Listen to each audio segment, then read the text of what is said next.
अस्सलाम वालेकुम दोस्तों, इंसानी तारीख का वो पुरअसरार तरीन वाक़या जिसको अब 113 साल हो गए हैं मगर अब भी साइंसदानों को मालूम नहीं हो सका कि आखिर वो हुआ कैसे।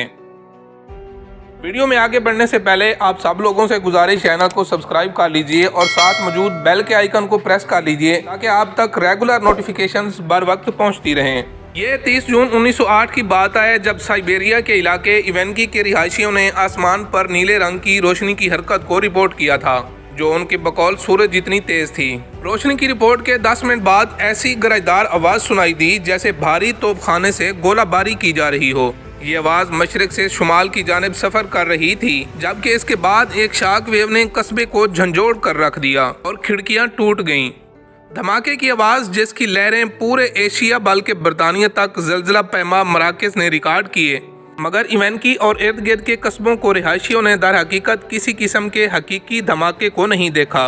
इस धमाके के बाद कई दिन तक एशिया और यूरोप के ऊपर आसमान में जगमगाहट को देखा गया जो बर्फानी ज़रात बुलंदी पर बनने का नतीजा था, जबकि मुख्तलिफ ममालिक में माहौलियाती दबाव में तब्दीलियां देखी गईं। अगरचे धमाका तो किसी ने नहीं देखा मगर इसके मकाम को ज़रूर दरियाफ्त कर लिया गया जो मशरकी साइबेरिया में वाक़या था।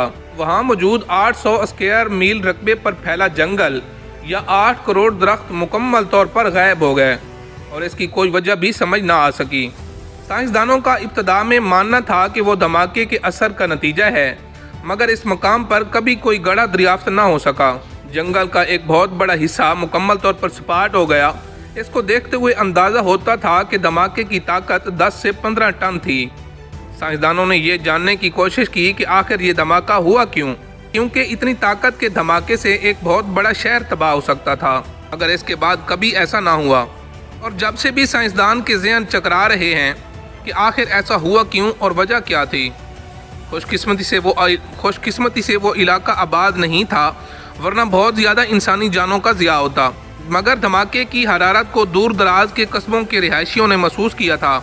एक ऐनी शाहिद ने इस मौका पर बताया कि आसमान 2 हिस्सों में तकसीम हो गया था और जंगल के ऊपर आसमान का शुमाली हिस्सा आग से भरा हुआ लगता था। उसका कहना था उस वक्त एक आसमान में एक धमाका हुआ और बहुत बड़ा क्रैश हुआ। ऐसा क्रैश जिसको सुनकर लगता था कि आसमान से पत्थर बरस रहे हों या गनों की फायरिंग हो रही हो। उसे टुंगुस्का इवेंट का नाम दिया गया जो इंसानी तारीख का अब तक सबसे ताकतवर रिकॉर्डेड धमाका भी है, जो कि हिरोशिमा में गिराए जाने वाले एटमी बम से 185 गुना ज्यादा था।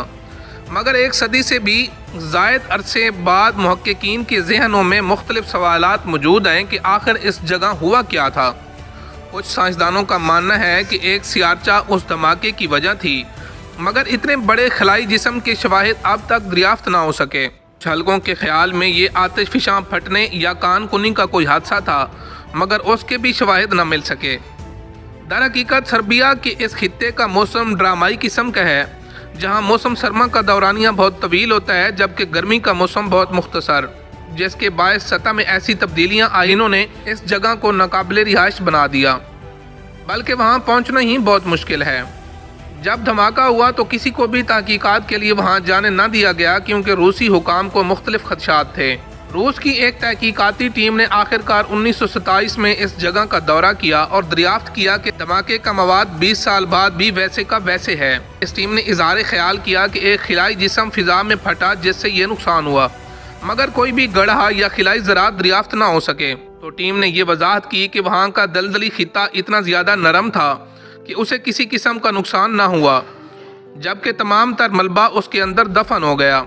मगर दलदली हिस्से की गहराई में कुछ भी दरियाफ्त ना हो सका और कुछ दहाइयों बाद रूसी साइंसदानों ने कहा कि ये कोई शहाब साकिब नहीं बल्कि दुमदार सितारा था जिनका ज़्यादातर हिस्सा चट्टानी नहीं बल्कि बर्फ़ पर मबनी था। ज़मीन के माहौल पर होने वाली तबाही के बाद बर्फ़ बुखारात बनकर उड़ गई, मगर ये ख्याल भी दुरुस्त साबित ना हो सका। तो फिर अजीब ख्यालात सामने आए जैसे किसी खिलाई मखलूक का असीस क्राफ्ट इस मकाम पर गिर कर तबाह हुआ हो। मुहक्किकीन ने इस मकाम से सिलिकेट और मकनातीसी पत्थर के नन्हे ज़रात को दरियाफ्त किया और मज़ीद ताकीद से साबित हुआ कि वहाँ की सतह में निकल की मिकदार ज़्यादा है, जो शहाब साकिब का एक जाना माना अंसर है। इसके साथ ही आज की वीडियो इख्तिताम पजीर हुई। मिलते हैं एक नेक्स्ट वीडियो के साथ। अल्लाह हाफिज़।